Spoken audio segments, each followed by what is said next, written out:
జీవిత చరమాంకంలో ఉన్న అవ్వా తాతలు, నడవలేని పని చేసుకోలేని స్థితిలో ఉన్న దివ్యాంగులు, తోడులేని వితంతువులు. ఇప్పుడు వీళ్ళందరూ అంటున్న మాట ఒక్కటే, చంద్రబాబు నీకిది తగునా? మా పింఛన్లు ఆపి నువ్వేం సాధించావు అని.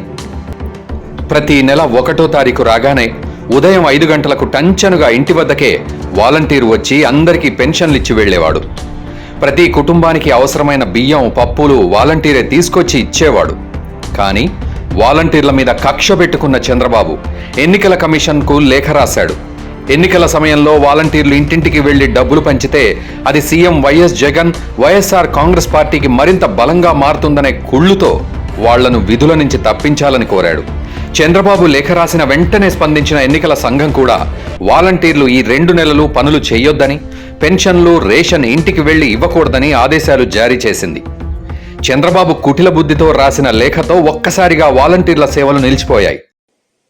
కిందటగా 1వ తారీఖు వరకు పెన్షన్లు ఇచ్చింది ఎవరు? 55 మాసాల పాటు వాలంటీర్లు పెన్షన్లు ఇస్తే 56వ మాసం, 57వ మాసం వాలంటీర్లు ఇవ్వకపోయినంత మాత్రాన ఏంటి ఏముంది? పెన్షన్లు పంచేవాళ్లు, రేషన్ ఇంటికి తెచ్చేవాళ్లు లేక ప్రజలు ఆందోళన చెందుతున్నారు. ఫస్ట్ రాగానే తమ ఇంటికే వచ్చి పెన్షన్ ఇచ్చే వాలంటీర్ రాకపోయేసరికి అవ్వా తాతలు, దివ్యాంగులు, వితంతువులు ఇబ్బంది పడ్డారు. గ్రామ సచివాలయం దగ్గరికి వెళ్లి పెన్షన్ తెచ్చుకోవాలని చెప్పడంతో వాళ్లందరి కోపం కట్టలు తెంచుకుంది. మేము కుంటెళ్ళము, పోలేము, వారంటీ వచ్చి ఇచ్చిపోతే మా బతుకులు బాధపడతాయి.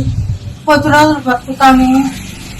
ఇప్పుడు మళ్ళా పోవాలా, ఆడుకోవాలా, ఎండలు చూడి ఎట్టున్నాయో, ఎండలకు బయటికి పోలేను, అక్కడ కాళ్ళు లేవు చెప్తానమ్మా. మళ్ళా జగనే వచ్చే వారంటీలు పెడితే మా పూలు పుట్టుకే పడతాయి, ఇంత ముట్ట తింటాము. లేకుంటే జగన్కే ఓటేస్తాం మేము. ఇలా ఉన్న పరిస్థితి మా మొక్కలో లేదండి.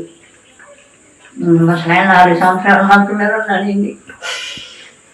ఇంటికి కట్టుకొని చెప్తున్నాడండి వాలంటరీ. మరి ఎక్కడికో రావాలంటే రాలేమండి. మరి మీద అయ్యండి. ఆ వాలంటరీ పట్టుకొచ్చి ఎక్కడున్నారండి? లెక్కకి లేదండి. మనిషి 4 సంవత్సరాలు మంచం మీద ఉన్నారండి. మరి ఎక్కడికో అంటే మరి మా వాళ్ళు అవ్వదండి. మీద అయ్యండి. ఇంత ఎండల్లో పంచాయతీ ఆఫీసుల దగ్గరికి వెళ్లి మేమెలా పెన్షన్లు తెచ్చుకుంటామని ప్రశ్నిస్తున్నారు. దీనికి కారణం చంద్రబాబే అని తెలుసుకుని దుమ్మెత్తిపోస్తున్నారు.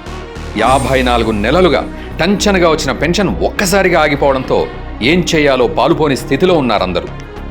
చంద్రబాబు, నీకు ఇది న్యాయమా? ముసలోళ్ల పెన్షన్ ఆపి నువ్వేం సాధిస్తావని శాపనార్థాలు పెడుతున్నారు.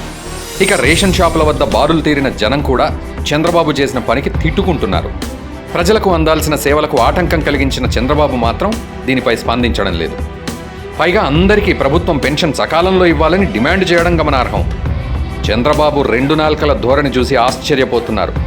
ఏదేమైనా చంద్రబాబు ఇలా లేఖ రాయడం ఏపీ ప్రజలను తీవ్ర ఇబ్బందులకు గురి చేస్తోంది.